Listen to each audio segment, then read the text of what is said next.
Praise అలాడ్. ప్రభునామంలో మీ అందరికీ హృదయపూర్వక వందనాలు. దేవుని బిడ్డలారా, బాగున్నారా?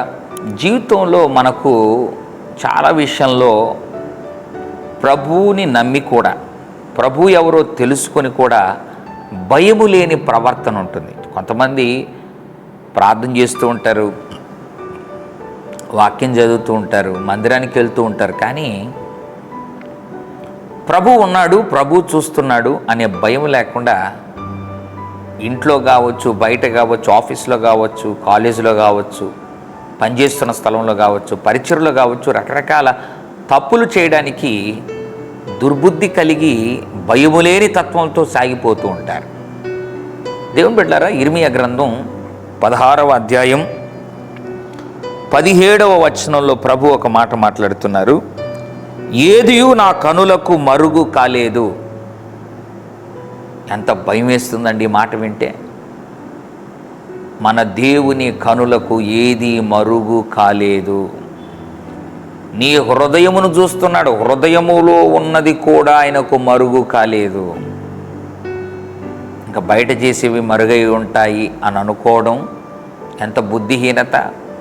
ప్రభు చూస్తున్నాడు, నీ తలంపును చూస్తున్నాడు, నీ హృదయాన్ని చూస్తున్నాడు, నీ ప్రవర్తన చూస్తున్నాడు. ఆయన నీ జీవితములో సమస్తమును చూస్తున్నాడు. ఏది ఆయనకు మరుగు కాలేదు. దావీదు ఒక దగ్గర అంటాడు, నాకు కలిగి ఉన్న ఎముకలలో ఒకటైనను నీకు మరుగు కాలేదు. ఏది ఆయనకు మరుగు కాలేదు అనే విషయాన్ని గుర్తుపెట్టుకొని, ఎవరు లేదు కదా, భార్య లేదు కదా, భర్త లేదు కదా, పిల్లలు లేరు కదా, పాస్టర్ లేడు కదా,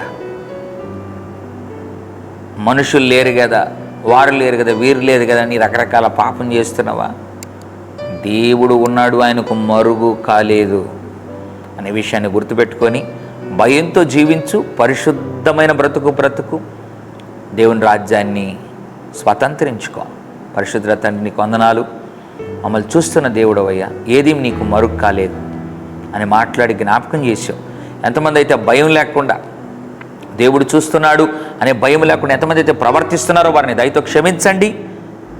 ఇంక మీదటైనా భయపడి అన్నిటికీ దూరమై పరిశుద్ధంగా జీవించు వారిగా చేయమని యేసు నామములో ప్రార్థిస్తున్నాం తండ్రి. ఆమెన్. God bless you.